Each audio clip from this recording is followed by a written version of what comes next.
Welcome into our sports talk at the stadium here, Williams-Brice. A sun-splashed afternoon here at Williams-Brice Stadium. In fact, you won't get your normal view of the stadium behind me because the sun's just so bright. In fact, I still look a little half and half here, but I'm doing my best. The Gamecocks feeling their best, at least feeling like they haven't felt in, hard to believe, almost a month since their last win in Vanderbilt.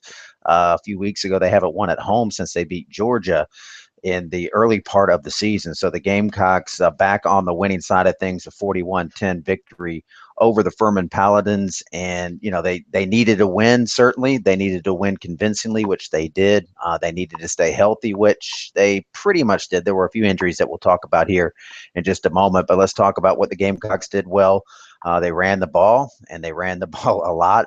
They had two guys rush over 100 yards with Mike Davis and David Williams, the youngster, looking very strong at running back. They each had over 100 yards. Mike Davis with 2 touchdowns. And Sean Carson ran with a purpose out there. He had not 100 yards rushing, but he did finish with, 75 yards and 85, I should say, on 7 carries, and had a big 56-yard run that set up a touchdown that he ended up scoring a few plays later from a yard out. So a nice day by the Gamecock running backs. Dylan Thompson was just kind of a game manager out there. He didn't throw the ball a lot, only 22 passes for him. He did toss a couple of touchdowns. Lost a fumble. The Gamecock offensive line, the running backs did well, but the Gamecock offensive line and their pass protection, they weren't especially strong. So they certainly going to need to tighten things up there. Fans that wanted to see the backup quarterbacks play got their wish. Perry Orth was the first one off the bench, not Connor Mitch. Take that, from that what you will. He didn't complete either of the 2 passes he attempted, and Connor Mitch only completed a couple passes for 19 yards. So neither one of the backups did a whole lot, and I don't know how much you put into that. I don't put anything into it. I would have told you before this game, there's no doubt that Dylan Thompson, for better or for worse, is your best option at quarterback. And I don't think Dylan Thompson's a bad quarterback. I'm not saying that to be disparaging.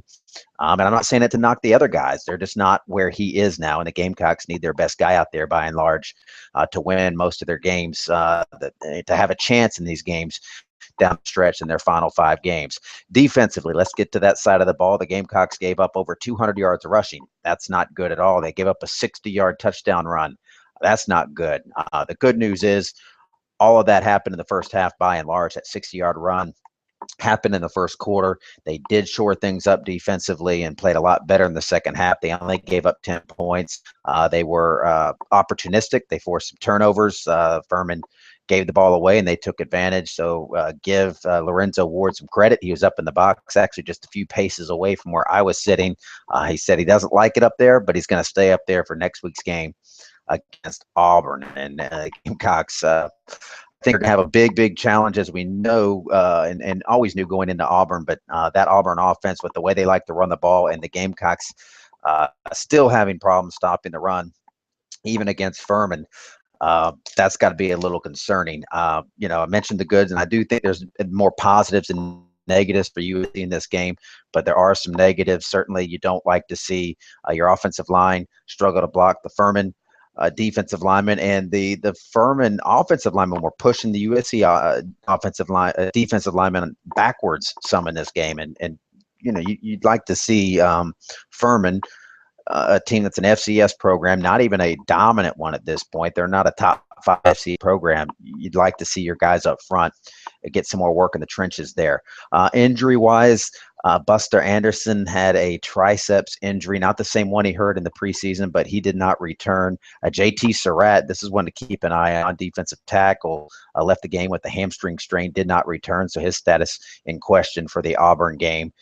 So those are your 2 big injuries going into the Auburn game if you're South Carolina to keep an eye on. So the Gamecocks get a victory. They're 4th of the season, 2 wins away from bowl eligibility. And, yeah, that's a big deal this season if you're talking about South Carolina. Appreciate you finding us here at sportstalksc.com. Lots of coverage. You can hear from Steve Spurrier and Dylan Thompson and Lorenzo Ward. Find that story. All sorts of great stuff on our website, updated frequently throughout the day and night. So make this a regular spot where you stop and check out all of our coverage. That'll do it from here at Williams-Brice Stadium.